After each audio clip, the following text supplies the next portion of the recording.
Hello everyone, Mighty Benaya here, back with the Spymaster 500 game. A couple of things have changed since last we talked, and I'll go over that, but the first thing that I want to say is I am going to just stay in the morale map for this video, unless there's something specific I want to show you, because I want to show the impact that we have had. So last we left off, we were at a different philosophy. Last we left off at the last video, I said, hey, you know what, we're going to change strategies.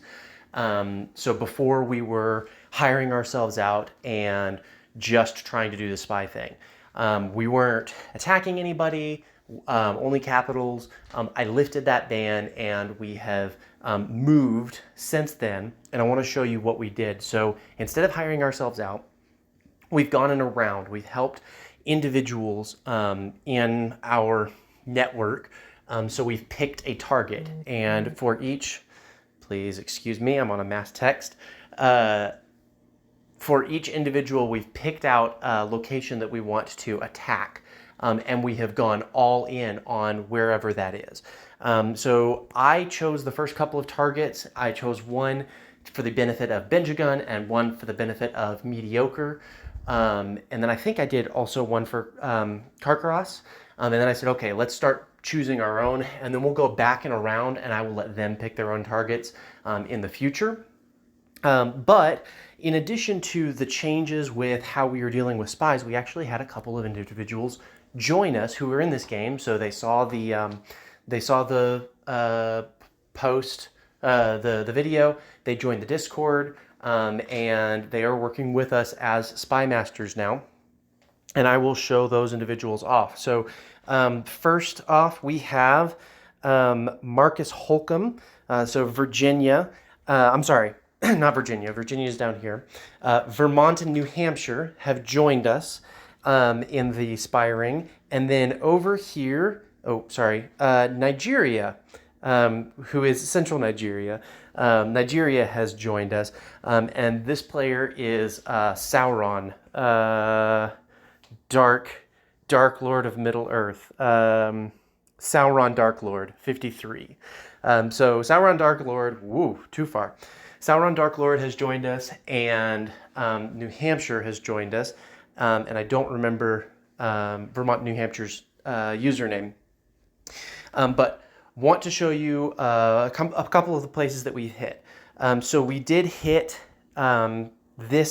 this grain province. This was one that I called out, and this was early on, before we really had significant spy presence, and we did lose a couple of spies there. We will come back and hit something for Benjagun, whether it is that province or a different province. But Nigeria, just recently, and this is fresher, asked us to hit Dalami. Dalami is now at 14% morale. It was up here at like 70%. It was 70-75% before day change, and we knocked it down to 14% and destroyed all of the steel, all of the iron that was produced by this nation. Now, if you remember in my first video, I pointed out that this nation was one of the viewers. I think Lil Duck is the one who was in the Discord and said that this was him. I think he might have grabbed the wrong map, because I reached out to this person. I reached out to German West Cameroon. The name is completely different, but I tried sharing map with them. They've gone AI, and then Little Duck deleted his own comments in our Discord. So I think he might have gotten the wrong map. So this individual has never been one of us in game. I thought that it was from Discord, but there was a honest mistake. So this nation is not one of our spy coalition, secret coalition, spy ring, however we want to call it. And so we targeted this specific province. I think Nigeria wants the iron, and so he wants it to revolt to him. So it's not a gambit at a larger play, but that is something that we are looking at. Moving over here to Mediocre, again, AI, but we hit this a couple of days ago, and it destroyed a ton of wheat. And so this is an AI, but if you can see, the morale for the entire province is slowly going down. I am concerned about this movement, though, potentially taking Burmaloza, and I will probably reach out to Mediocre about that, letting him know there's some concerning movement. We honestly may end up needing to attack Mosul before too long, or at least deal with this aggressive expansion all the way up to the Black Sea and all the way down to almost Kuwait. Isfahan. I don't know most of these provinces.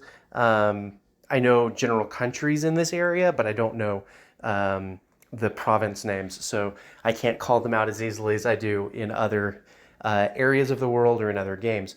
But we may need to look at that.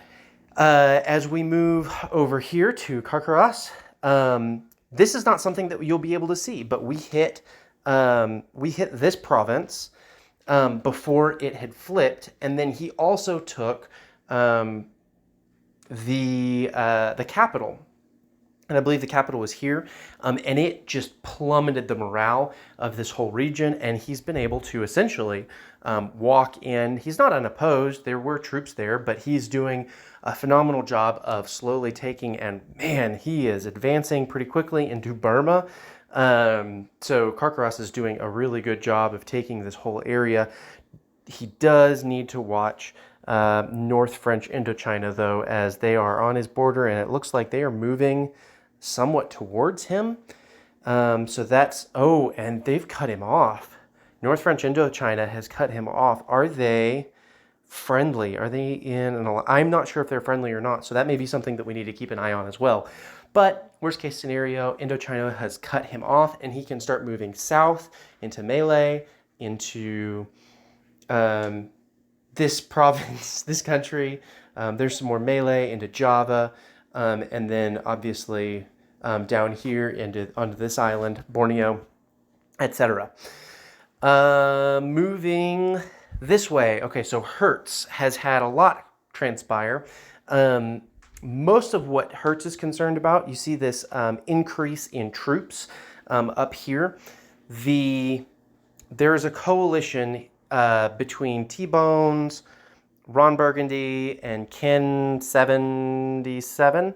They're in a coalition together, a Central American coalition, and they're at war with Baja California, who was in Hertz's coalition. I believe Baja went AI, but Hertz is has been concerned about them teaming up on him. So one of the things that we did, and you can see here, we destroyed the wheat production, and that is especially hurtful to this individual in particular.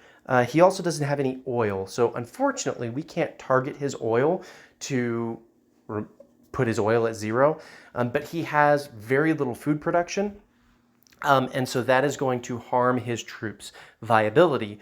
If we target Chihuahua, I would suggest, instead of targeting food, to go ahead and target that oil to prevent. Now, food is going to be, he's going to be low on food as well, but targeting the oil is just going to absolutely demolish his morale. I don't know that we're going to do that yet, but that's something that we need to be looking at as a potential tactical plan, as a strategy to prevent them from, coming up here and ruining Hertz's day.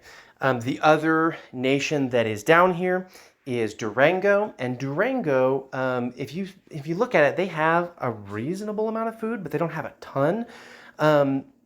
They don't have hardly any oil, but I would say we probably want to hit their double wheat first, especially since they're building this up, and then hit this oil to really, over time, cripple their economy.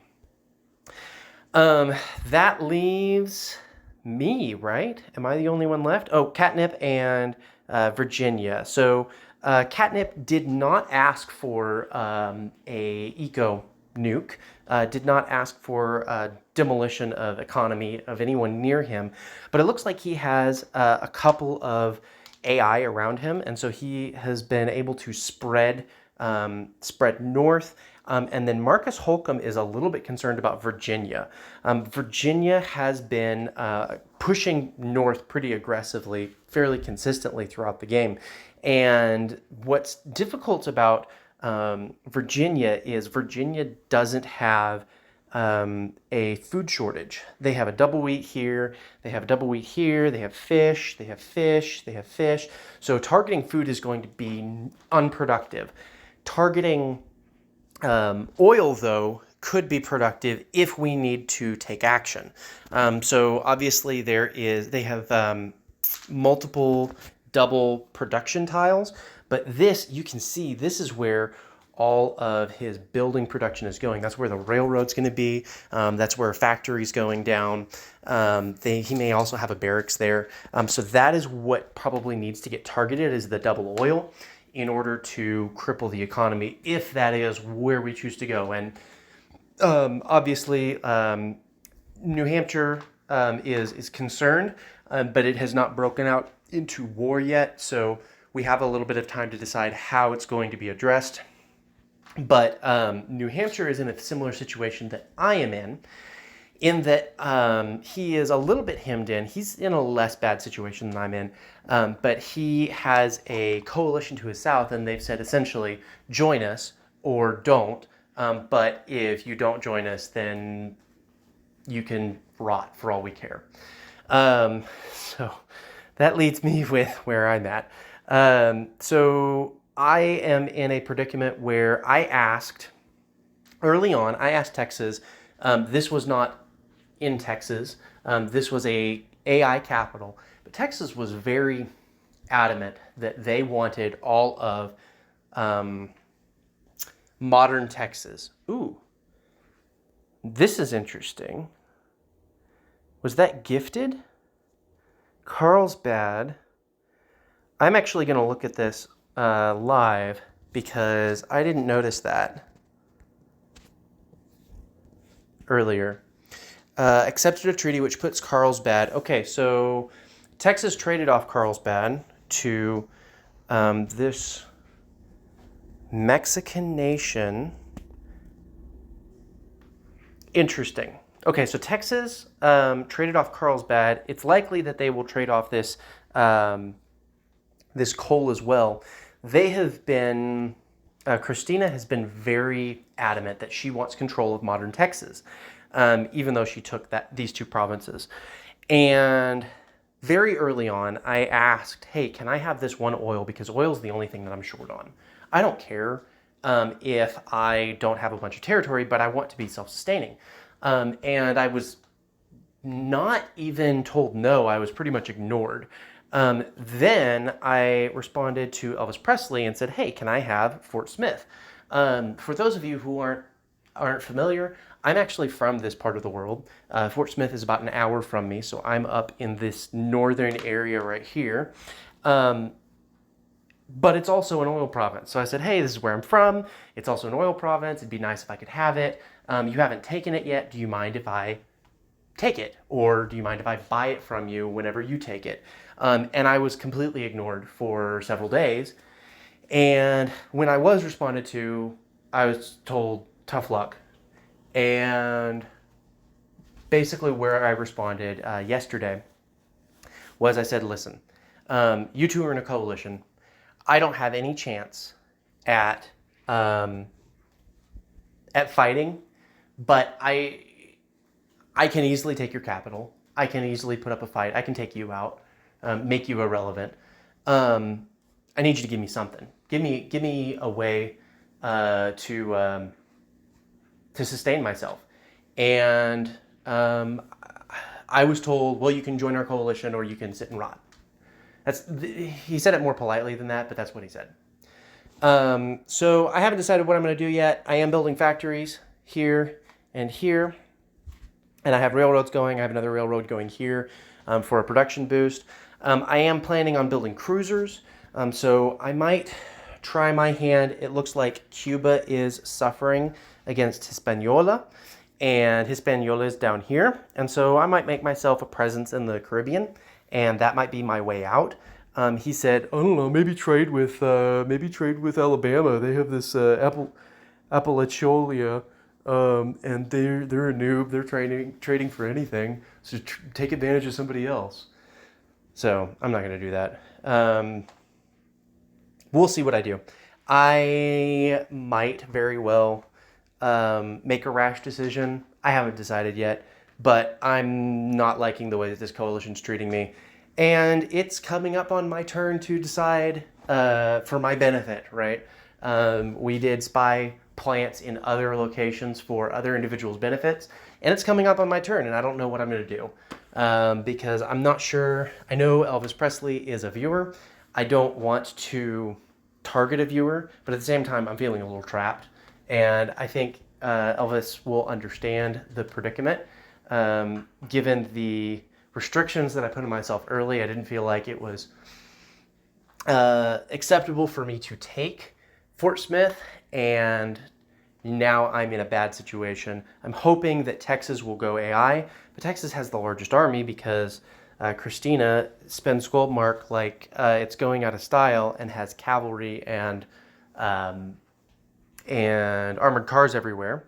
And I know this because it said so in the newspaper. Central Texas has the largest army in the world, and it's like 12% or something. It's no. It's less than that. I'm getting my games confused. It's still not even close though. Texas has the largest army, and I can't compete with that. I can try, but I can't compete with that. So we'll see what I do. I might just huddle here in my own area and then move south. Maybe I might target Hispaniola, weaken them up a little bit. They have double wood, they have fish, they have grain, they have double gas. They've now conquered a double fish here. So I don't know. I might. There's no oil down here though, and that's a problem for me because I need a little bit of oil. I need it somewhere. It doesn't matter where. One province will do me because I have plenty of energy otherwise. But the only oils are Texas, who has multiple different oils. This one in Fort Smith. And then the next closest one, I guess Alabama has one, but that's home Alabama. And then this one that was talked about. And then it's way up here in Indiana. Like there's none close to me. And all I need is one to sustain myself. I don't need just a ton, but I don't want to be negative. That's the thing. I don't want to be negative. We'll see how this shapes up. I'm excited to continue this game. Let me know if you have any suggestions. If we do this in the future, I definitely will. I've learned from my mistake from the early game. 500 is not the place to not be aggressive. You need to be aggressive. Or at least have the option to be aggressive. So if we do this in the future, we'll probably spread out again. We'll probably continue. I really like the idea that we buy a bunch of spies and just absolutely demolish people's economies because it works. It works really, really well, especially in mid-game. We're only at day 8 and we're doing a lot against people's economies. So I'm excited to continue this game with all of you. Let me know if you have any suggestions. Soli Deo Gloria, and I'll see you next time.